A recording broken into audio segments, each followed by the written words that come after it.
இது தொடர்பான முழு விவரங்களோடு இணைகிறார் நமது செய்தியாளர் சங்கரன். வணக்கம் சங்கரன், இது தொடர்பான முழு விவரங்கள். வணக்கம். நெல்லையில் இருக்கக்கூடிய மெட்ரிகுலேஷன் பள்ளியில் 8ஆம் வகுப்பு படிக்கக்கூடிய 2 மாணவர்களுக்கிடையே நடைபெற்ற மோதல் போது ஒரு மாணவர் வெட்டப்பட்டிருக்கிறார். அவர் மருத்துவமனையில் அனுமதிக்கப்பட்டிருக்கிறார். இந்த சம்பவம் கல்வித்துறையில் மிகுந்த பரபரப்பை ஏற்படுத்தி இருக்கிறது. என்ன நடந்தது என்பது குறித்து தனியார் பள்ளிகளுக்கான இயக்குனர் திரு முத்து பழனிசாமி தற்போது தொலைபேசி வாயிலாக நெல்லை மாவட்டத்தில் இருக்கக்கூடிய அதிகாரிகளோடு ஆலோசனை மேற்கொண்டு வருகிறார்.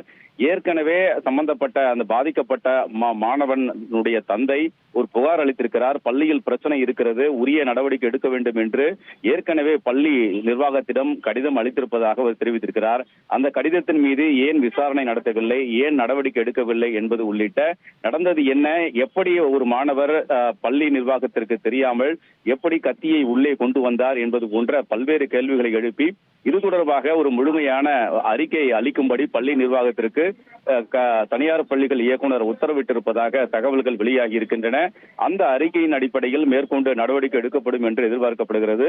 அண்மையில் கோவை மாவட்டத்தில் பூ பெய்திய மாணவி ஒருவரை தேர்வு அறைக்குள் அமர வைக்காமல் படிக்கட்டில் அமர வைத்து தேர்வு எழுத வைத்த சம்பவம் மிகுந்த பரபரப்பையும் சர்ச்சையை ஏற்படுத்தியது. இந்த விவகாரத்தில் அந்த பள்ளி முதல்வர் பணியிடை நீக்கம் செய்யப்பட்டிருக்கிறார்.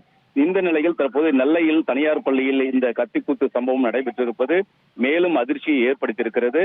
அறிக்கையின் அடிப்படையில் பள்ளி நிர்வாகத்தின் மீது உரிய நடவடிக்கை எடுக்கப்படும் என்ற தகவல்களையும் அதிகாரிகள் தெரிவித்திருக்கிறார்கள். உங்கள் முழு விவரங்களுக்கு நன்றி சங்கரன்.